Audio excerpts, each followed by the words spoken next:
and welcome back to the Tutorial Tuesday two-a-days, where I'm counting down my top 10 tips for Logic Pro. Today is tips 6 and 5, and they're both actually not related to Logic at all, but just related to recording and recording audio specifically. I have this room which I have turned into a booth with some soundproofing and a mic and a sound shell, a pop filter. It's all hanging from my mic stand, music stand down here, which you can't actually see. I'm able to change the color of the lights.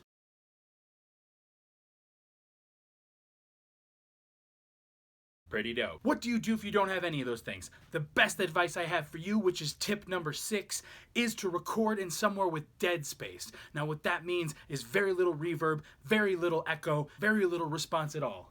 When you're locked into this room and all the doors are closed, my voice is very dry, which allows me to capture the perfect audio, and then I'm able to use that audio later and manipulate it with effects and anything else, and I can put reverb on it and put delay on it, but I want that nice, crisp, clear signal. Now, you don't have to have a booth, you don't have to have soundproofing, you don't have to have a shell, you don't have to have any of this. When I started recording, it was first in my closet, then in my bathroom, and both of those things, we would make sure we had tons of material around to soak up the sound. Now in a closet, obviously you have shirts and you have pants and you have all kinds of clothes, maybe some blankets, that are all helping suck up that sound. Split your shirts, stand up a mic, and record right there within the actual material. Now when I was in a bathroom, we would take a big comforter and throw it over the shower, and that really helped soak up some of that extra echo in the room to make sure we didn't sound like we were recording in a bathroom, but actually sounded like we were recording in a professional studio. Now my second tip, and that's tip number 5, has to do with how you record when you're recording vocals. And that is to make sure you hold your lyrics, if you're reading lyrics,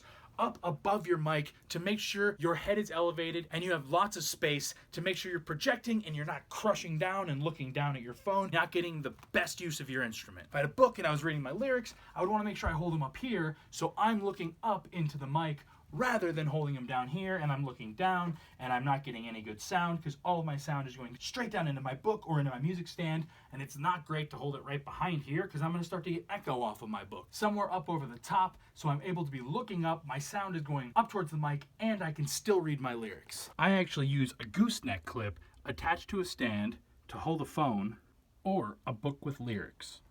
Those are tips 6 and 5. Make sure you stay tuned for the rest of them throughout the rest of the week, and as always, subscribe so you never miss a beat.